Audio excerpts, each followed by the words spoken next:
우리의 능력의 이름 예수 그리스도인 줄 믿습니다.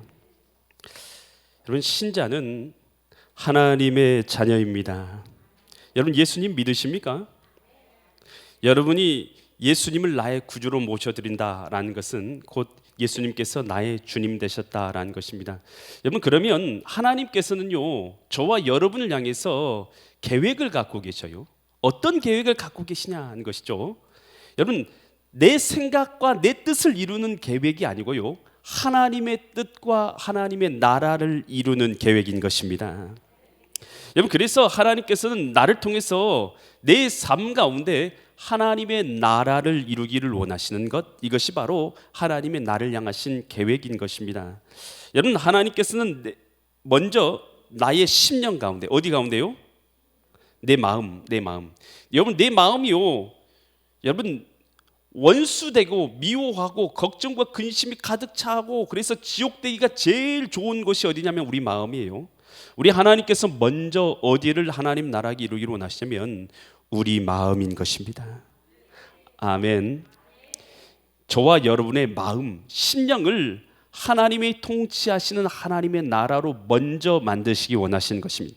두 번째로 어디를 만들기 원하시면, 여러분, 다른 곳이 아니에요. 여러분이 다니고 있는 이 교회, 여러분 속하여 있는 이 제단에서 하나님 예배하는 이 장소가 하나님 나라 되기를 원하신 줄 믿습니다. 여러분, 우리가 이 모여있는 곳에 하나님 나라 먼저 이루는 것이에요. 그리고 나서 우리는 세상으로 나가서 내가 만나는 사람들 사이에서 내가 하나님의 사람이고 하나님 나라를 이루는 사람인 것을 세상 가운데 빛으로서 소금으로서 나타내는 것입니다. 여러분, 이것이 우리 하나님께서 저와 여러분을 향해서 바라시는 것이 아니겠습니까? 여러분, 오늘 우리가 읽은 이 본문의 말씀은요, 천사를 통해서 하나님께서 요셉에게 가서 복된 소식을 증거하게 하십니다. 오늘 천사를 통해서 증거된 내용이 무엇인가? 오늘 이 말씀을 통해서 하나님께서는 과연 무엇을 우리에게 깨닫게 하시기 원하시고 무엇을 나에게 말씀하고 계시는가? 이 시간 나에게 주시는 하나님의 은혜가 있는 믿음의 시간 되시기를 간절히 축원드립니다. 마태복음 1장 18절로 20절 말씀인데요, 18절로 20절 말씀을 보겠습니다. 예수 그리스도의 나심은 이러하니라. 그의 어머니 마리아가 요셉과 약혼하고 뭐 하기 전에요? 동거라는 건 같이 산다는 얘기죠. 같이 살기 전에 마리아가 요셉하고 약혼하고서 같이 살기 전에 성령으로 잉태된 것이 나타났다. 여러분이 어떤 사람은 약혼을 했어요. 결혼 안 했는데 그 여인이 갑자기 임신을 했어요. 그랬을 때 어떻게 할 것 같아요? 19절 말씀 우리가 보겠습니다. 19절. 그의 남편 요셉은 의로운 사람이라 그를 드러내지 아니하고, 그러니까 임신한 것을 드러내지 아니하고 가만히 뭐하고 됐어요? 여러분, 한번 생각해 보세요. 여러분이 약혼을 했어요. 뭐 결혼 이미 다 하신 분도 있지만 아직 결혼하지 않는 사람들이나 오늘 앞으로 결혼하실 분들 한번 생각해 보세요. 내 배우자가 나랑 결혼을 않고 나랑 동침하지 않았는데 임신을 했어요. 여러분, 어떤 마음이 있어요? 여러분, 결혼할 거예요? 그 사람하고 같이 결혼할 겁니까? 같이 살 겁니까? 여러분, 어떤 생각이 드세요? 여러분, 그랬을 때 여러분 잠이 올 것 같아요? 여러분들 사귀던 사람이 갑자기 한순간에 획 변해서 다른 남자를 만났다고 생각될 거 아니겠어요? 그랬을 때 여러분 잠이 올 것 같아요? 밤에 그냥 쿨쿨 잠이 올 것 같냐고요? 아니면 걱정과 근심과 염려가 그의 마음을 완전히 사로잡고 도대체 이 여자가 도대체 무슨 일을 한 것인가 생각하고 미워하는 마음 들지 않겠어요? 걱정하는 마음 들지 않겠어요? 요셉이 제대로 잠을 잤을 것 같습니까? 여러분, 요셉이 제대로 잠을 잤을 것 같냐고요? 여러분 생각은 어떠세요? 잠을 못 잤을 거예요. 밤새 고민했을 거예요. 몇 날 며칠을 끙끙 앓았을 거예요. 괴로웠을 거예요. 가슴 아팠을 거예요. 가슴이 찢어졌을 거예요. 여러분, 그런데 요셉이 이렇게 가슴 아파하는 이유는 뭘 모르기 때문인 것입니까? 이것이 성령으로 말미암아 잉태된 것이고 하나님 나라를 이루는 바로 메시아 예수님께서 자신을 통해서 자신의 자녀로 오게 하시는, 자신의 가정에 오게 하신 하나님의 은혜의 통로라는 사실을 그는 알지 못했기 때문인 것이에요. 여러분, 우리 인생도 마찬가지입니다. 여러분 잘 들으세요. 여러분, 우리는요 다 근심과 걱정이 가득하게 빠지는 것이요 쉬워요. 왜 그렇습니까? 왜 걱정과 근심이 우리 가운데 가득 찹니까? 우리는요, 하나님의 계획을 모르기 때문인 것입니다. 여러분, 우리는 앞날도 모르고 하나님의 계획도 모르니까 우리는 늘 두렵고 염려되고 걱정스럽고 좌절되는 거예요. 나 앞으로 어떤 일이 생길지 어떻게 저 여인이 어떻게 될까? 염려와 근심이 요셉의 마음에 가득 차게 되는 거예요. 여러분, 그런데요, 하나님의 계획은 무슨 계획입니까? 하나님의 계획은 요셉의 가정에 만왕의 왕인 예수님이 태어나는 계획인 것입니다. 여러분, 이 일이 얼마나 위대한 일입니까? 얼마나 아름다운 일입니까? 얼마나 위대한 일입니까? 여러분, 하나님의 계획을 알면, 여러분, 하나님의 계획의 눈으로 보면 내게 일어난 일은 근심이 아니라 기쁨이고 감사인 줄 믿습니다. 내게 일어난 일은 하나님의 계획으로 보면 일어난 이 일은 기쁨이고 감사인 것입니다. 그러나 하나님의 눈으로 보지를 못하죠. 하나님의 계획의 눈으로 보지를 못하니까 이것이 원망이고 불평이고 걱정이고 두려움인 것이에요. 여러분, 우리에게 일어나는 여러 가지 일들이 우리의 삶 가운데 하루에도 수십 가지가 일어나요. 여러분, 지금 이 순간에도 여러분, 세상에서는 수가지 많은 수십 가지 일어난 일들이 일어나고 있습니다. 여러분이 교회 밖을 나가서 교회에 돌아가기 시작하면, 나가면, 가정으로 돌아가면 여러분, 수십 가지의 수만 가지의 여러 가지 일들이 여러분을 마주하고 있을 거예요. 여러분, 그런데요, 여러분, 이것이요, 걱정과 근심으로 우리에게 닥쳐오고 있다면 오늘 우리 눈이 아직 하나님의 계획을 바라보지 못하기 때문인 것이에요. 여러분, 오늘 우리의 눈이 하나님의 계획을 바라보는 눈동자로 우리의 마음이 바뀌어지는 역사가 일어나기를 간절히 소망합니다. 여러분, 하나님의 뜻이 보이고 하나님의 계획, 나를 통해서, 여러분, 우리가 믿는 사람 됐습니까? 여러분, 예수님을 믿으십니까?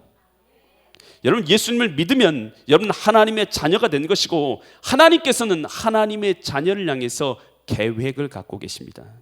하나님의 영광과 하나님 나라를 이루는 계획을 갖고 계십니다. 저한테만 갖고 계신 것이 아니라 여기 계시는 여러분 한 사람 한 사람에게도 하나님께서는 하나님의 영광을 위한 계획을 갖고 계신 것입니다. 여러분, 그래서 내게 일어난 일들이 고통과 염려와 근심이 되었다는 것은 아직 내게 눈으로는 하나님의 뜻을 알지 못하기 때문인 거예요. 하나님의 계획을 바라보는 눈으로, 나를 통해서 영광 받으시는 하나님의 계획으로 내 눈이 바뀌어지는 역사가 일어나기를 간절히 소망드립니다. 예수님께서요, 실로암 못을 이렇게 근처를 걸어가고 계셔요. 그런데 나면서부터 소경된 사람이 그곳에 앉아 있는 거예요. 제자들이 궁금해서 물어본 거예요. 나면서부터 소경이 됐으니까 여러분, 예수님 앞에 물어본 거예요. 예수님, 이 사람이 누구의 죄로 인해서 소경이 됐습니까? 라고 물어본 것이죠. 그 부모의 죄 때문에 그렇습니까? 아니면 그 본인의 죄 때문에 그렇습니까? 라고 물어본 거예요. 우리가 뭔가 어려운 일 당하면 그것이 죄 때문에 그렇다고 생각하니까 그렇게 제자들도 물어본 것이죠. 그렇게 물어봤을 때에 예수님께서 요한복음 9장 2절과 3절처럼 말씀을 하세요. 2절과 3절 말씀 봅니다. 제자들이 물어 이르되 라삐여, 이 사람이 맹인으로 난 것이 누구의 죄로 인함입니까? 자기입니까? 자기 그 부모입니까? 라고 물어봤어요. 그랬더니 3절 같이 예수님이 답변하시고, 예수께서 대답하여 이르시되 이 사람이나 그 부모의 죄로 인한 것이 아니라 그에게서, 이 소경에서 하나님이 하시는 이 일을 나타내고자 하심이라. 이 소경을 통해서 하나님의 뜻이 있고 하나님의 영광을 받으시기 위해서 이렇게 하셨다는 거예요. 여러분, 어려운 일 당하신 분에게는 제가 이 말씀을 드리기 참 어려울 수 있지만요, 여러분, 내가 어려움 가운데서 이 어려움으로서도요, 하나님께서는 나를 통해서 특별한 영광을 받으시고 감사를 받으시기 원하시고 계십니다. 비록 나는 지금 어려운 것 같지만 하나님께서는 이 어려운 상을 통해서도 하나님은 나를 통해서 특별하게 감사와 영광을 받으시기 원하시고 계신 것입니다.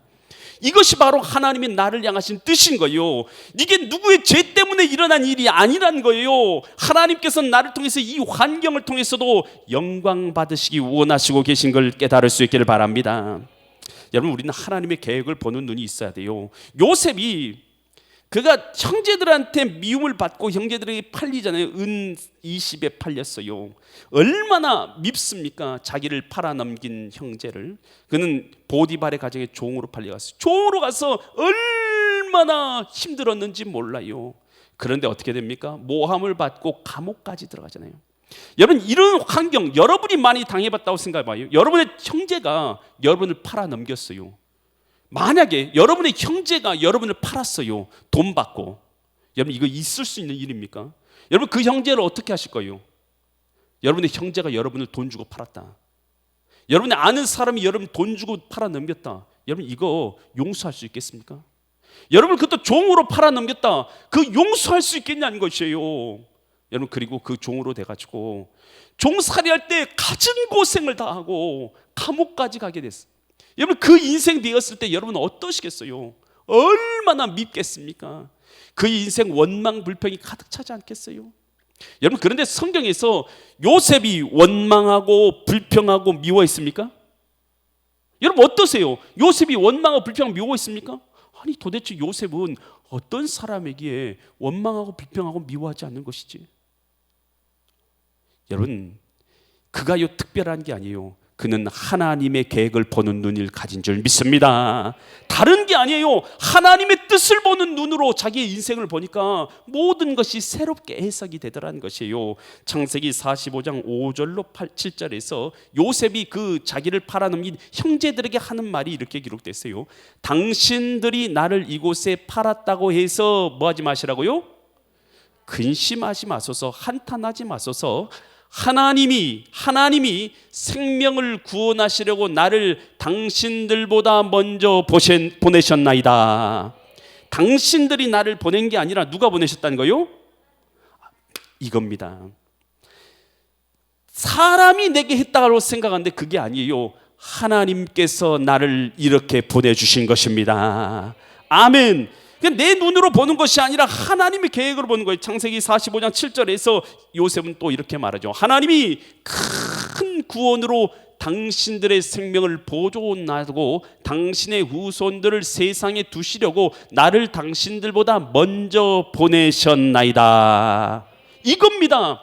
하나님의 뜻이 있어서, 하나님의 계획이 있어서 나를 이렇게 하나님이 이 땅 애국까지 보내신 것이다. 여러분, 우리에게 일어난 일들이요, 두려움과 염려로 바라보고 걱정으로 바라보면 원망으로 살기를 우리 주님께서 바라실 것 같습니까? 전혀 그렇지 않아요. 우리 주님께서는 우리 자녀들이요, 하나님의 자녀들이 눈을 들어서 나를 통해서 하나님의 뜻을 이룰 그 계획을 보기를 원한 줄 믿습니다. 나를 통해서 하나님의 나라를 이루고 하나님 나라를 세우고 여러분 하나님께 영광 돌리고, 누굴 통해서요? 나를 통해서. 아멘. 하나님께 나를 통해서 감사가 올려지고, 사단은 내 입술을 지금도 보고 있어요. 여러분, 원망과 불평하기를 바라고 있는 거예요. 원망과 좌절 가운데 빠지기를 바라고 있는 거예요. 그런데 내 입술을 바꿔서 하나님 앞에 감사를 올려드리는 것입니다.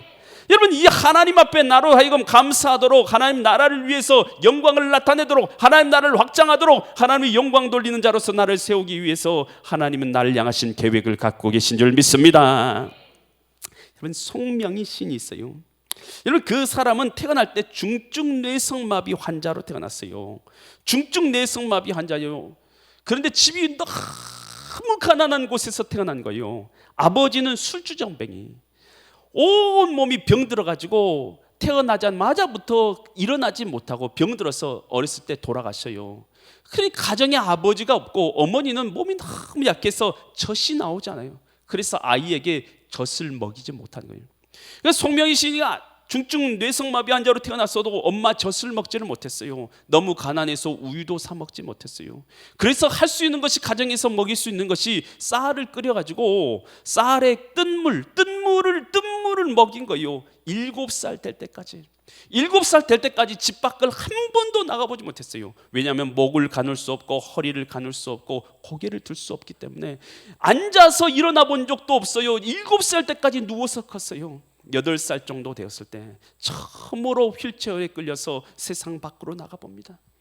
그는 평생, 자기는 다른 것을 만나본 적도 없고 본 적도 없었으니까 자기가 정상인 줄 알고 살았던 것이에요. 그런데 7살, 8살, 9살 커가면서 그는 사춘기엔 16살 때 이르게 된 거예요. 그 마음 가운데 원망이 가득 차게 된 거예요. 그 마음 가운데 왜 하나님께서는 나를 이렇게 아픈 모양으로 고통스럽게 나를 지으셨을까? 하나님이 너무 원망스러운 거예요. 고개도 가누지 못하고 앉지도 스스로 앉지도 못하고 걷지도 못하는 아무것도 할 수 없는 자로서 자기를 지어놓은 하나님이 너무 미운 거예요. 그래서 하나님에 대한 원망이 그 마음 가운데 너무 가득 차다 보니까 그는 교회 가서 하나님 앞에 온갖 욕을 다 하고 미움을 다 쏟아놓고 나서 자살해 죽으려고 마음을 먹은 거예요. 그래 교회 가가지고 하나님을 향해서 혼자 휠체어를 어떻게든 가서 그곳에 앉아서 기도를 드린 거예요. 하나님 앞에 원망의 마음, 미움의 마음, 가득 차 있는 분노의 마음을 쏟아놓기 시작하는 거예요. 한참을 그렇게 하고 인생을 마감하려고 한참을 쏟아놓고, 그런데 갑자기 그 마음 가운데 하나님의 음성이 들려온 것입니다. 어떤 음성이 들려오냐면 너는 죄인이다 라는 음성이 들려온 거예요. 자신은 아무 죄가 없는데 하나님께서 이렇게 자기를 고통 가운데 던져놓은 줄 알았는데 갑자기 너는 죄인이다라는 그 음성이 들려오는데 갑자기 자기가 전 존재가 깨달아지면서 자기도 또한 하나님을 인정하지 않고 부인하고 있는 죄인일 뿐이라는 것이 깨달아지더라는 겁니다. 깨달아지는 순간 두 눈에서 뜨거운 눈물이 흘러내리더라는 것입니다. 나는 죄인이었구나. 하나님 앞에서 나는 온갖 죄를 범하며 하나님을 원망하고 불평하고 하나님을 떠나버리고 하나님을 잊어버린 죄인에 불과했구나 라는 것을 깨달을 때 눈물이 쏟아지더라는 것입니다. 그때부터 회개로 그 눈물이 바뀌어집니다. 계속해서 회개하면서 눈물을 흘리고 있는 가운데 하나님의 음성이 다시 들려오더라는 것입니다. 나는 너를 통해서도 영광 받기를 원하노라. 여러분 그 음성이요 그의 인생을 완전히 송두리째 바꿔버린 거예요. 원망만 가득했던 그 마음, 불평만 가득했던 그 마음, 하나님을 향해서 미움만 가득했던 그 마음이 갑자기 사라지더니만 그 마음 가운데 깨달아진 거예요. 고개도 들 수 없고 내 스스로는 앉지도 못하는 나를 통해서도 하나님께서는 영광 받으시기 원하시는구나. 그때부터 그는 하나님을 찬양하는 노래를 기록하기 시작합니다. 가사를 쓰기 시작합니다. 그때부터 그는 시집을 쓰기 시작합니다. 시를 쓰기 시작합니다. 하나님이 얼마나 위대하신가, 얼마나 아름다우신가를 시를 쓰기 시작합니다. 공평하신 하나님이라는 찬양 가사를 여러분 아시지요? 송명희 시인이 썼습니다. 나 가진 재물 없으나 나 남이 가진 재물 없으나 나 남이 가진 건강 있지 아니냐. 나 남이 갖고 있는 아무것도 없지만 나 남이 못 본 것을 보았고 나 남이 듣지 못한 음성 들었고 나 남이 받지 못한 사랑 받았고 나 남이 모르는 것 깨달았네. 여러분 그 인생이요 주님을 만나고 나니까 받지 못한 은혜가 다른 사람에게 주지 못한 은혜를 자신에게 주는 것을 깨닫게 된 거예요. 공평하신 하나님이 나 남이 갚지 못한 것을 갖게 하셨네. 여러분 그 찬양은요, 그 가사는요, 그 시는요 수많은 사람을 절망해서 일으키는 가사로 바뀌어진 줄 믿습니다. 사람에게 생명을 주고 소망을 주는 가사가 된 거예요. 여러분 하나님 앞에서요 우리 인생 내 눈으로 보면은 도저히 이해할 수 없어요. 그러나 하나님의 눈은, 하나님의 계획은 우리를 향해서 당신을, 우리의 환경을 통해서도 영광 받으시기 원하시는 하나님의 계획이 있는 줄 믿으시기 바랍니다. 그래서 우리 눈이 하나님의 계획을 바라보는 눈으로 바뀌어지면 지금의 나의 모든 순간이요 감사인 줄 믿습니다. 따라서 합니다. 하나님 감사합니다. 고맙습니다.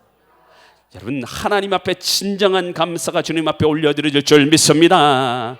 그러면서 이 천사가 뭐라고 말하냐면 예수님이 내 아들로 태어나는 이유에 대해서 마태복음 1장 21절처럼 말해요. 21절 말씀 보면 아들을 낳으리니 이름을 예수라 하라. 이는 그가 예수님께서 자기 백성을 그들의 뭐에서요? 죄에서 구원할 자이심이니라.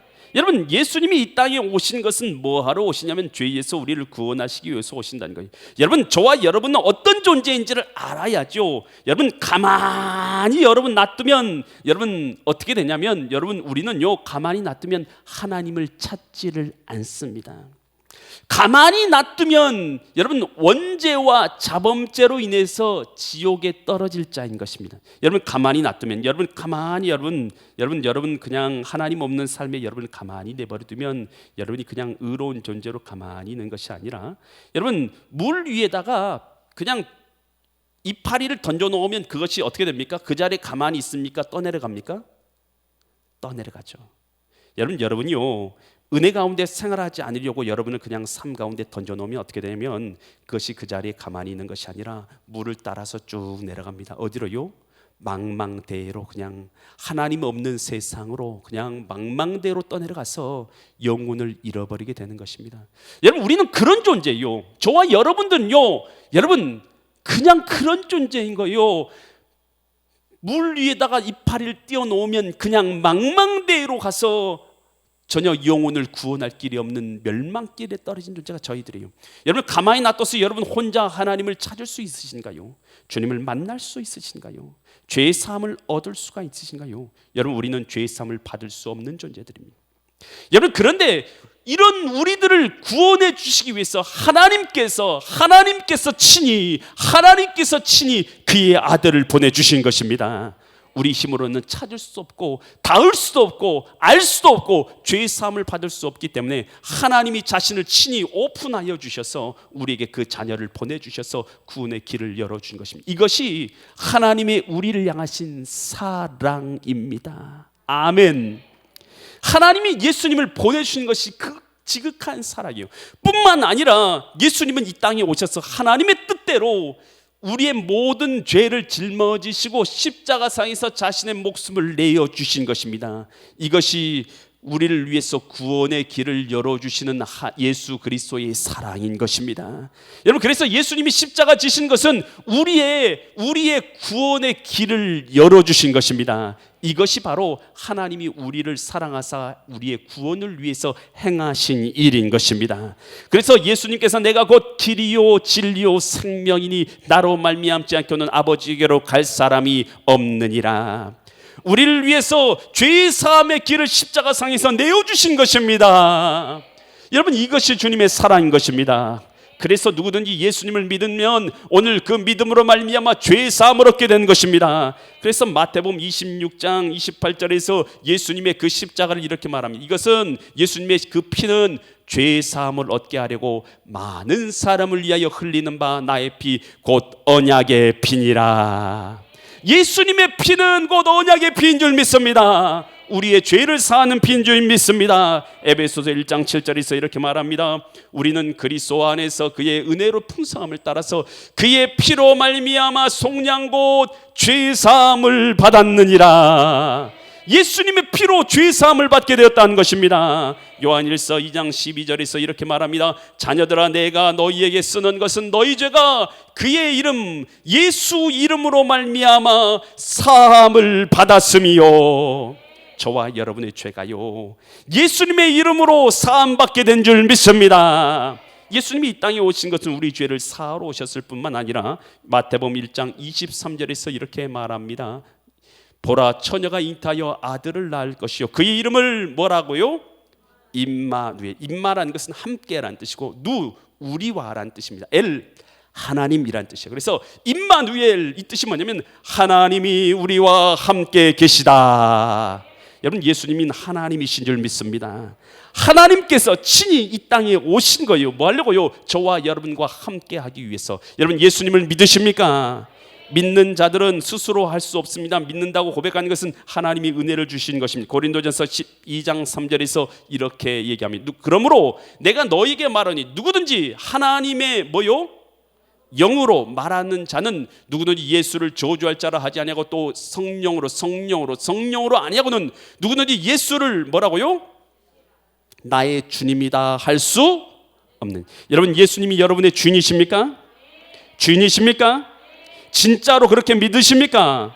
그런 자들은 성령으로 말미암아 그렇게 고백하는 줄 믿습니다. 여러분, 예수님을 그렇게 고백하는 자들에게 하나님께서는 도장을 찍으십니다. 인을 쳐요. 인을 치시고 뭐라고 말씀하냐? 고린도후서 1장 22절처럼 말씀하세요. 그가 또한 우리에게 뭘 치셨다고요? 인쳤다라는 건 도장 찍었다는 거예요. 도장 찍었다. 뭘로 도장 찍었냐? 하나님의 백성이다, 자녀다라고 도장 찍으시고 보장을 주셨어요. 보증으로 뭘 주셨냐? 우리 마음에 성령을 주셨느니라.